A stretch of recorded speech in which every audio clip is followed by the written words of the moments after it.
Welcome to citizens pulse. నేను మీ రాజేష్.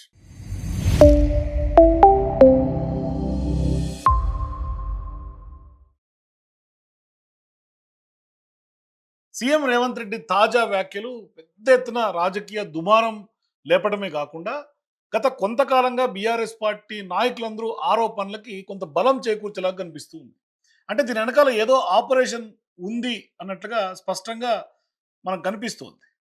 మనం ఢిల్లీ సోర్సుల నుంచి కూడా కొంత వాకప్ చేస్తే ఖచ్చితంగా ఈ యొక్క ఆపరేషన్ కేరళ కోసమే సీఎం రేవంత్ రెడ్డి డీసీసీ అధ్యక్షుల సమావేశంలో ఈ యొక్క వ్యాఖ్యలు చేసినట్టుగా మనకు స్పష్టంగా అర్థమవుతుంది. అయితే రేవంత్ రెడ్డి అసలు ఈ యొక్క సమావేశంలో మొన్న జరిగినటువంటి వికారాబాద్ ఆ యొక్క దాంట్లో డీసీసీ సంబంధించినటువంటి అధ్యక్షులు కార్యవర్గ సమావేశాలకు సంబంధించి ఆయన చేసినటువంటి వ్యాఖ్యలను ఒకసారి చూస్తే గాంధీ కుటుంబానికి అవసరాలు ఉన్నాయంటే ఖచ్చితంగా మనందరం కలిసి తలా ఓ చేస్తే తెలంగాణ నుంచి 1000 కోట్ల రూపాయలైనా పోగేసి ఇవ్వచ్చు అని ఆయన చేసినటువంటి వ్యాఖ్యలు. మనమందరం గాంధీ కుటుంబానికి ఒకవేళ ఆర్థిక అవసరాలు ఉన్నాయి అని అంటే తలా ఓ చెయ్యి వేస్తే తెలంగాణ నుంచి ఒక 1000 కోట్లు పోజేసి ఇవ్వగలిగిన శక్తి ఈరోజు కాంగ్రెస్ పార్టీ కార్యకర్తలకు ఉన్నది. చూసారు కదా ఇప్పుడు దాకా రేవంత్ రెడ్డి గారు ఏం మాట్లాడారు. అయితే ఇక్కడ ప్రధానంగా సరే ఏ పార్టీ అయినా ఖచ్చితంగా సెకండ్ గ్రేడ్ లీడర్షిప్ నుంచి లేదంటే జిల్లా అధ్యక్షులు లేదంటే మంత్రులు లేకుంటే ఎమ్మెల్యేలు ఎంపీలు ఆ యొక్క పార్టీ నాయకుల పైన కొంత ఫండ్ వసూలు చేస్తుంది. ఇది ఏమి కొత్త విషయం ఏమి కాదు. కానీ ఇక్కడ ప్రధానంగా బీఆర్ఎస్ పార్టీ ప్రతిపక్ష పార్టీగా ఆరోపణలు చేస్తున్నటువంటి నేపథ్యంలో మనం కొంత ఇన్డెప్త్గా అర్థం చేసుకోవాల్సినటువంటి అవసరం ఉంది. అంటే పార్టీకి ఫండ్ ఇవ్వడం వేరు, లేకుంటే ఆ యొక్క గాంధీ కుటుంబానికి మనకు ఆర్థిక అవసరాలు ఉంటే ఇవ్వాలి అని అనటం వేరు. సహజంగా పార్టీ నాయకులుగా ఇవ్వచ్చు, అది బహిరంగంగా చెప్పినా వసూలు జనరల్గా చేసేదే కాబట్టి అది పెద్దగా కొత్తదనం ఏమీ కాదు. కానీ ఆ యొక్క పార్టీ గాంధీ కుటుంబానికి ఇవ్వాలి, అసలు గాంధీ కుటుంబానికి కాంగ్రెస్ పార్టీకి సంబంధం లేదు అని చెప్పే ఉద్దేశంలో భాగంగానే ఏఐసిసి అధ్యక్షుడిగా మల్లికార్జున్ ఖర్గేని ఆ యొక్క ఎన్నికలు పెట్టి మళ్ళీ అధిరోహణ చేసినటువంటి పరిస్థితి.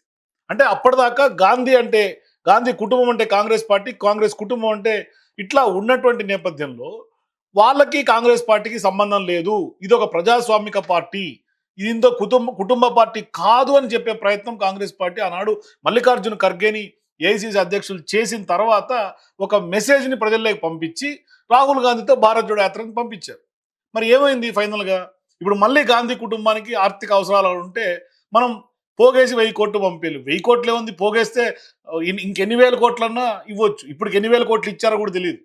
ఎందుకంటే గత కొంతకాలంగా బీఆర్ఎస్ పార్టీ పదే పదే కేటీఆర్ గారు కప్పం కడుతున్నాడు ఢిల్లీకి అని ఎన్ని సందర్భాల్లో వ్యాఖ్యలు చేశారు. ఈ వ్యాఖ్యలు నిజంగానే ఇవాళ రేవంత్ రెడ్డి తెలంగాణ నుంచి కప్పం కడుతున్నారా అని నిజంగానే మనం ధృవీకరించుకోవాల్సినటువంటి పరిస్థితి. ఎందుకు? ఆయన వ్యాఖ్యల తర్వాతనే. ఇక్కడ ఈ యొక్క వ్యాఖ్యలను ఉద్దేశించి చాలా పెద్ద ఎత్తున దుమారం రేగుతోంది. అయితే ప్రతిపక్షాలు తీవ్రమైనటువంటి విమర్శలు చేస్తూ ఉన్నాయి, సోషల్ మీడియాలో గగ్గోలు పెడుతూ ఉన్నారు. కానీ ఒక రకంగా చెప్పాలంటే కాంగ్రెస్ పార్టీ ఏమో సీఎం రేవంత్ అన్నది నిజమే కదా, ప్రభుత్వం నుంచి మనీ ఇస్తామని కాదు మా ఉద్దేశం, కాంగ్రెస్ పార్టీ కార్యకర్తలంతా కలిసి ఇవ్వగలం అనే కదా రేవంత్ రెడ్డి గారు చెప్పారు. ఇందులో విరాళాల్లాగా ఇస్తే తప్పేముంది, మా పార్టీ మా ఇష్టం, పార్టీ కార్యకర్తలుగా మేము ఇస్తాం, మీకేంటి అభ్యంతరం అని మాట్లాడొచ్చు. కానీ తెలంగాణ ప్రజల నుంచి కాంగ్రెస్ పార్టీ కార్యకర్తలు తెలంగాణ పబ్లిక్ అయినా తెలంగాణ ఓటర్ల కింద లెక్క, తెలంగాణ ప్రజానికం కింద లెక్క. తెలంగాణ ప్రజానికానికి రాహుల్ గాంధీకి కప్పం కట్టాల్సినటువంటి అవసరం ఏంటి, రాహుల్ గాంధీ కుటుంబానికి ఇవ్వాల్సినటువంటి అవసరం ఏంటనేది ప్రధానమైనటువంటి ప్రశ్న. ఇక్కడ రాహుల్ గాంధీ కుటుంబానికి ఇవ్వాలని ఇండైరెక్ట్గా ఆయన చెప్పినప్పటికీ ప్రధాన ఉద్దేశం ఏంటంటే ఆపరేషన్ కేరళ. ఎందుకంటే త్వరలోనే కేరళలో ఎన్నికలు రాబోతా ఉన్నాయి. మనకు తెలిసిందే కాంగ్రెస్ పార్టీ ఎక్కడ ఎన్నికలు జరిగినా ఇవాళ నిజంగానే తెలంగాణను ఏటీఎం సెంటర్లుగా మార్చారనేది సుస్పష్టంగా అర్థమవుతుంది. అంటే బీహార్లో ఎన్నికలు జరిగితే బీహార్కి వెళ్ళాలి, మహారాష్ట్ర ఎన్నికలు జరిగితే మహారాష్ట్ర వెళ్ళాలి, కర్ణాటక తెలంగాణ ఇదొక రకంగా మనకి ఆవు అంటారు చూసారా, పాలిచ్చే ఆవుల లెక్క ఇవాళ డబ్బులు వచ్చే ఏటీఎం లాగా ఈ రెండు రాష్ట్రాలు తయారైంది కాంగ్రెస్ పార్టీకి. ఎందుకంటే అధికారంలో ఉన్నటువంటి రాష్ట్రాలు అవే. నేను గతంలో కూడా చెప్పిన, మీకు కోట్ చేసిన, బీహార్లో ఎన్నికలు జరిగితే రాహుల్ గాంధీ కోసం తెలంగాణకు సంబంధించినటువంటి ప్రభుత్వ చాపర్ని రేవంత్ రెడ్డి పంపించారు అని. ఇక్కడి నుంచి బస్సులు వెళ్తాయి, ఇక్కడి నుంచి వెహికల్ వెళ్తాయి, రేవంత్ రెడ్డి వాడే క్యారీ వ్యాన్ కూడా వెళ్తుంది. ఎందుకంటే ప్రభుత్వ ధనం కదా, మన డబ్బులతో బీహార్లో కాంగ్రెస్ ఎన్నికలు చేస్తుంది. ఆనాడు కర్ణాటక డబ్బులతోటి, కర్ణాటకలో అధికారం వచ్చిన తర్వాత 5 గ్యారెంటీలు సక్సెస్ అయ్యి కర్ణాటకలో ఎన్నికలు గెలిచిన తర్వాత అక్కడ కర్ణాటక డబ్బుతోటి తెలంగాణలో ఎన్నికలు చేసింది. డీకే శివకుమార్ స్వయంగా ఇక్కడ తెలంగాణలో పాగా వేశారు. అట్లాగే సునీల్ కొనుగోలు ఇక్కడ కర్ణాటకకు సంబంధించిన సలహాదారు ఆయన. ఇప్పుడు ప్రజెంట్ అధికారంలోకి వచ్చిన తర్వాత ఆయన ఇక్కడ ఫోకస్ చేసి పెద్ద ఎత్తున చేశారు. డీకే శివకుమార్ చాలా వరకు కాంగ్రెస్ పార్టీ అభ్యర్థులకి ఎన్నికల ఫండ్ పంపించారండి. మరి ఇప్పుడు ఏం చేస్తున్నారు? కాంగ్రెస్ పార్టీ తెలంగాణలో అధికారం వచ్చిన తర్వాత ఇక్కడి నుంచి ఇప్పుడు ఇతర రాష్ట్రాలకు ఎక్కడైతే ఎన్నికలు జరుగుతాయో ఆ రాష్ట్రాలన్నిటికి కూడా ఫండ్ రైజింగ్ క్యాంపెయిన్స్ ఇక్కడి నుంచి జరుగుతున్నాయి. అందులో భాగంగానే ఇదంతా కూడా మొన్న ఢిల్లీలో జరిగినటువంటి సమావేశం కూడా అందుకు నిదర్శనమే. అంటే తెలంగాణ డెవలప్మెంటో తెలంగాణలో ఏదో కాంగ్రెస్ పార్టీ చేసిందనో కాదు, అక్కడ చేసినటువంటి meeting operation Kerala. Operation Kerala ఏంటి అంటే తెలంగాణ గెలిచిన తర్వాత తెలంగాణ నుంచి ఇప్పుడు 1000 కోట్లు అక్కడ కాంగ్రెస్ పార్టీ కేరళలో ఇవ్వాలి అంటే మనకు పార్టీ ఇన్సైడ్ నుంచి వస్తున్నటువంటి సమాచారం, లేదంటే ఢిల్లీ వర్గాల నుంచి మనకు అందుతున్నటువంటి సమాచారం ఏంటంటే ఆల్రెడీ రేవంత్ క్యాబినెట్లో ఉన్నటువంటి ఒక ప్రధానమైనటువంటి సీనియర్ నాయకులు, నాకు తెలిసి భట్టి విక్రమార్క లాంటి వాళ్ళు, పొంగులేటి శ్రీనివాసరెడ్డి లాంటి వాళ్ళు, కొంత వెల్త్ సఫిషియెంట్గా ఉన్నోళ్ళు ఇప్పటికే వాళ్ళకి ఈ యొక్క 1000 కోట్లలో సగం అంటే 500 కోట్లు మేరకు ఇప్పటికే వాళ్ళకి టార్గెట్ ఇచ్చేశారు. అట్లాగే వాళ్ళు డైరెక్ట్గా టాప్ లీడర్షిప్ నుంచి కేరళకి అరేంజ్ చేసేటట్టుగా కూడా కొంత సంకేతాలు వెళ్ళిపోయినాయి, ఆదేశాలు అందినాయి. తర్వాత ఇక రిమైనింగ్ క్యాబినెట్స్ ఉన్నటువంటి మంత్రులందరికీ కూడా కొంత ఎట్లా మొబిలైజ్ చేయాలి ఏంటి అనేది అందరు మంత్రులకి టార్గెట్లు వెళ్ళిపోయినాయి.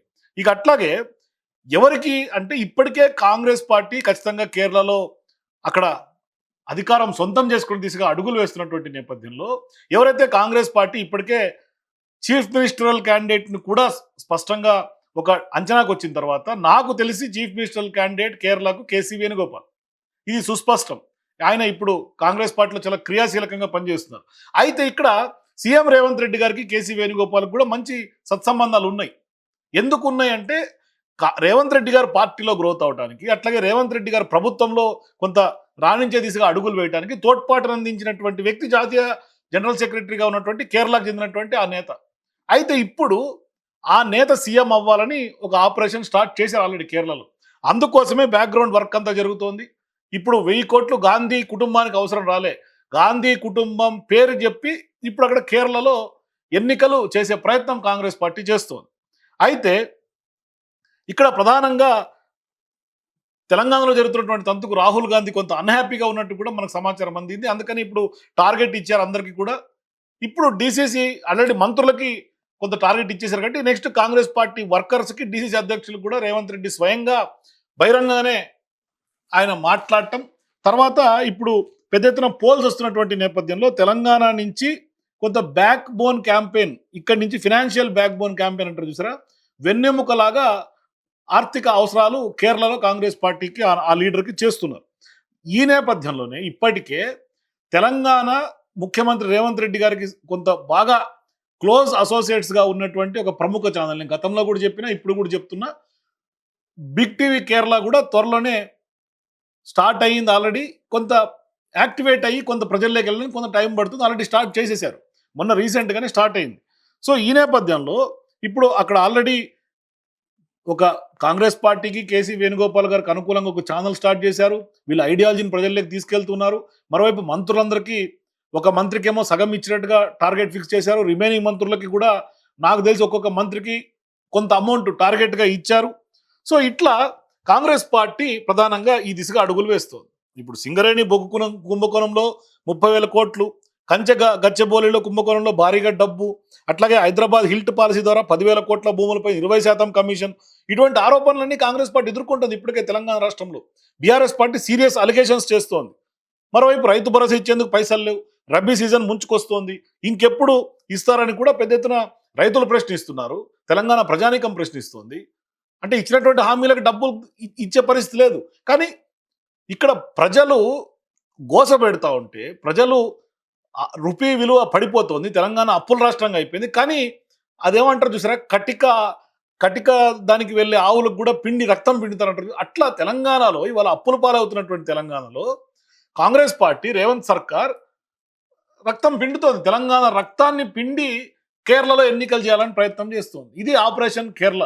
రేవంత్ ఆపరేషన్ కేరళ చాలా సీక్రెట్గా చేస్తున్నారు. డబ్బులు పోగేసి హైకమాండ్కి ఇద్దామని అడిగారు అని డిసిసి అధ్యక్షుల మధ్యలో ఆయన ఇచ్చారు అనగానే పెద్ద ఎత్తున దుమారాన్ని రేపింది. ఇది చాలా సీరియస్. ఎందుకంటే ఇది అఫీషియల్గా ఏ సోర్సుల నుంచి మనకు కన్ఫర్మ్ చేయరు, కానీ జరుగుతున్న తంతు అయితే ఇదే.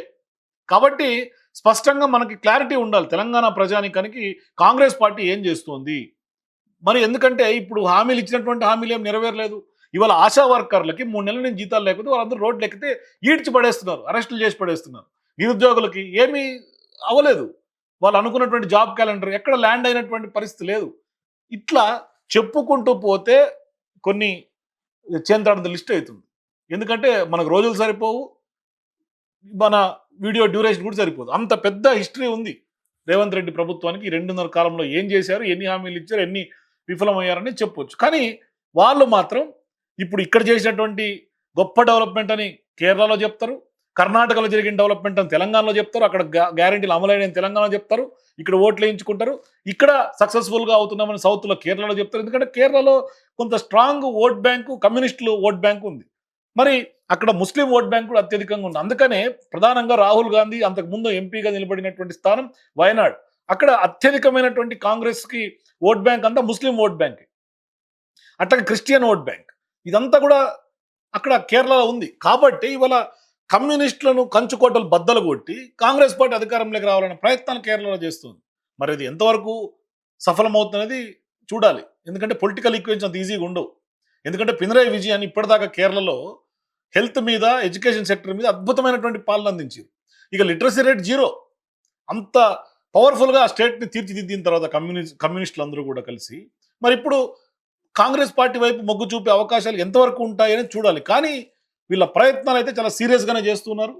చూద్దాం మరి ఏం జరుగుతుంది. ఎందుకంటే ఇవాళ తెలంగాణ నుంచి కప్పం కట్టే దిశగా ఇవాళ వెళ్తుంది కాంగ్రెస్ పార్టీ. అంటే మరి గతంలో చేసినటువంటి హైడ్రా కూల్చివేతలు కూడా ఇందుకోసమేనా బీఆర్ఎస్ పార్టీ ఎప్పటి నుంచో క్వశ్చన్ చేస్తుంది. ఇప్పుడు అదంతా కూడా అప్పుడు వాళ్ళు చేసినటువంటి ఆరోపణలను నిజమని నమ్మాల్సినటువంటి పరిస్థితి. మనం ఏం నిజం అంటలేము, కానీ జరుగుతున్నటువంటి పరిణామాలు, చేస్తున్నటువంటి స్టేట్మెంట్స్ నమ్మాలనిపిస్తుంది. మరి ఇప్పుడు ఈయన 2034 దాకా నేనే అధికారంలో ఉంటా, గతంలో చెప్పా ఇప్పుడు చెప్పా అంటున్నాడు.